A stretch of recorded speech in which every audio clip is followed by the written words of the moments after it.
للہ رب العالمین والصلاة والسلام علی سید المرسلین اما بعد فاعوذ باللہ من الشیطان الرجیم بسم اللہ الرحمن الرحیم۔ اچھا جی، فتح المنان باب الدعا فی التشہد۔ تشہد میں دعا کے حوالے سے ہم نے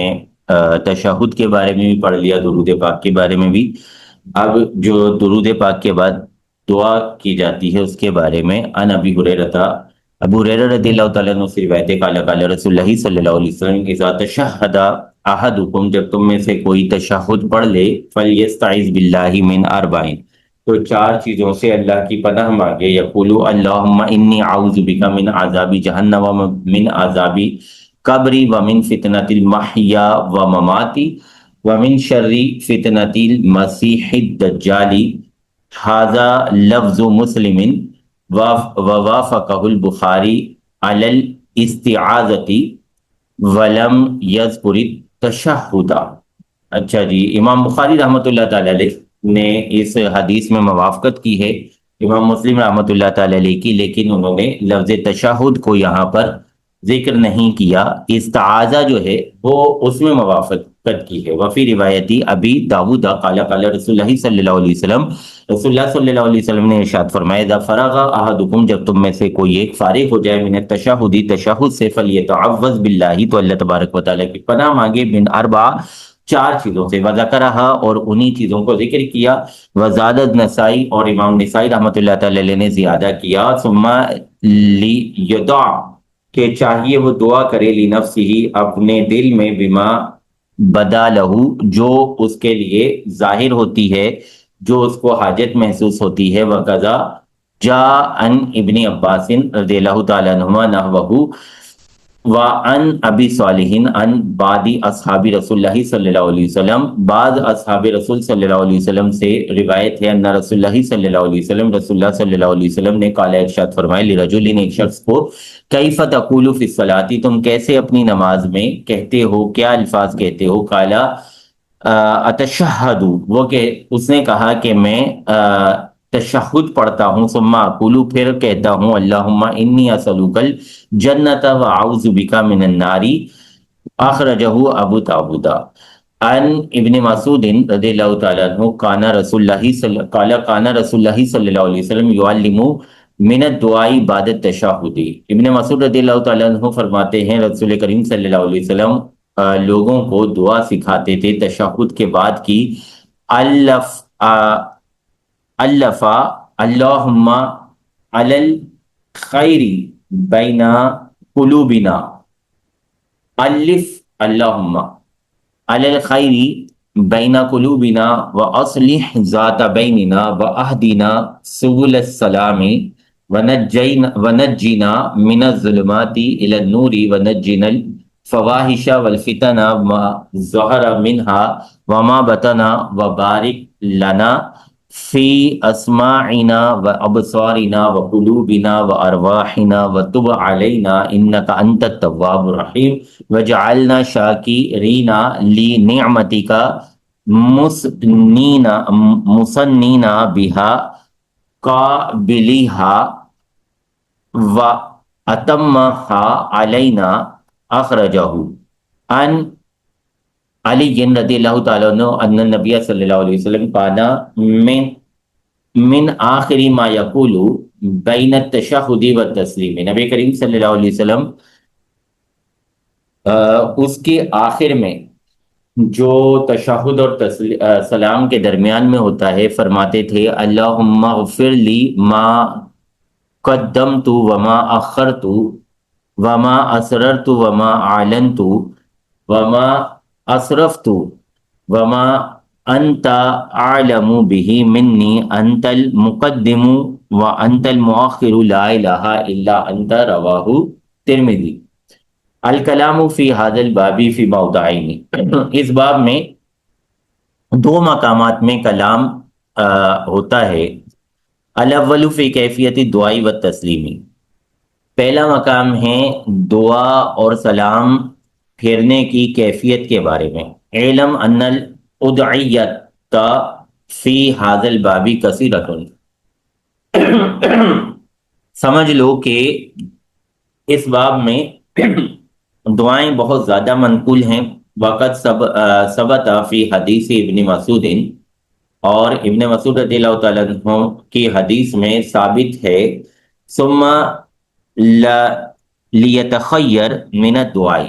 پھر یہ کہ اختیار ہوتا ہے دعا میں، بما ہوا عجبہ الیہ، جو نمازی کو زیادہ بہتر لگتی ہو، جو اس کے زیادہ مطلوب والی ہو۔ وَهَذَا يَجُوزُ الْأَخْذُ بِغَيْرِ الْمَعْصُورِ، اور یہاں جائز ہوتا ہے غیر معصور کا لینا بھی۔ ولا شک ان الدعاء بالادعیۃ المعصورۃ افضل، اور اس میں کوئی شک نہیں ہے کہ ادعیہ معصورہ، دعائے معصورہ کے ساتھ دعا کرنا زیادہ افضل و اتم و اکمل، زیادہ فضیلت والا ہے، زیادہ تام ہے، زیادہ اکمل ہے، لکونھا جامعۃ للمطالب والمقاصد کلھا،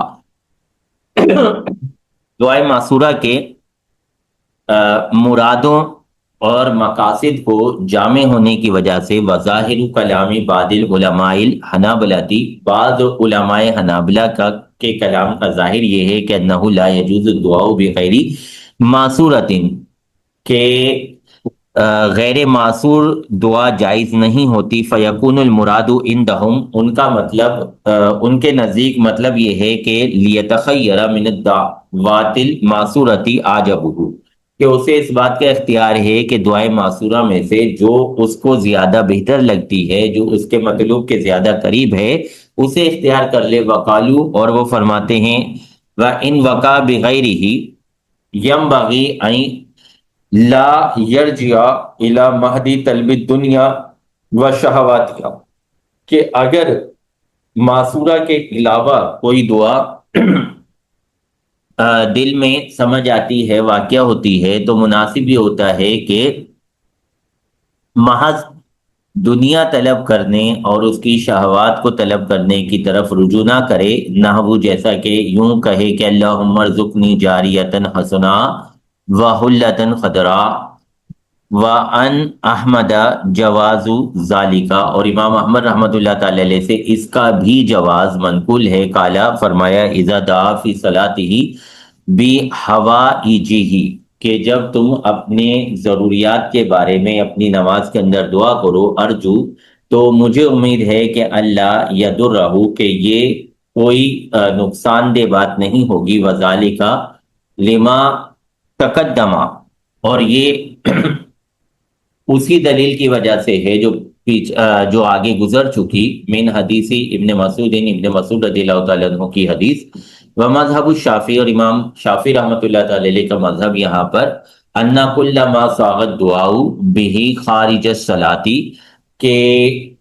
دعا جو ہے اس میں ہر طرف جانا خارج نماز کے باہر جس طرح جائز ہوتا ہے، جازا فیہا، نماز میں بھی جائز ہوگا، للحدیث المذکوری، حدیث مذکور کی وجہ سے، لأنہ صلی اللہ علیہ وسلم کانا یقنط فی اول الفجر، کیونکہ نبی کریم صلی اللہ علیہ وسلم فجر کی ابتدا میں قنوت پڑھا کرتے تھے، یقول، فرماتے تھے، اللہم انجل ولید ابن الولید وسلمۃ ابن حشام وعیاش ابن ابی ربیعۃ، اللہم اشدد وطأتک علی مدرا وجعلہا سنین کسنی یوسف، وکان یقول فی بعد صلاتہ، اور نبی کریم صلی اللہ علیہ وسلم نے اپنی کسی نماز میں اس طرح بھی دعا فرمائی، اللہم العن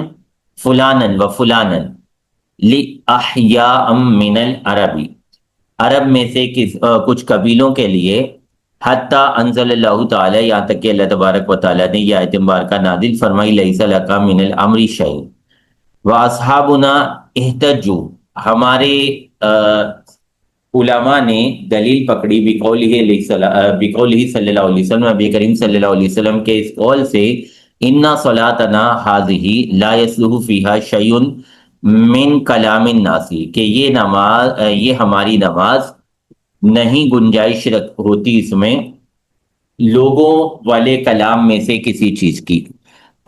وَإِنَّمَا هُوَ التَّسْبِيحُ وَالتَّكْبِيرُ وَقِرَأَةُ الْقُرْآنِ، نماز تو صرف تسبیح، تکبیر اور قرآن کی قرات ہے۔ وَأَمَّا تَعَلُّقُهُ بِحَدِيثِ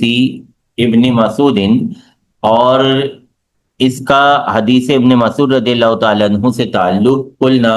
ہم کہتے ہیں کہ هو محمول علی الدعاء الذی لا یشبہ کلام الناس، کہ وہ جو ابن مسعود رضی اللہ تعالیٰ عنہ کی حدیث ہے وہ محمول ہے اس دعا پر جو کلام الناس کے مشابہ نہیں ہوتی۔ وَأَمَّا الْقُنُوتُ، بہرحال قنوت کی جو یہاں پہ مثال دی گئی ہے، کانا محمولاً علی حال اباحۃ الکلامی، وہ محمول ہے کلام کی اباحت والے زمانے پر،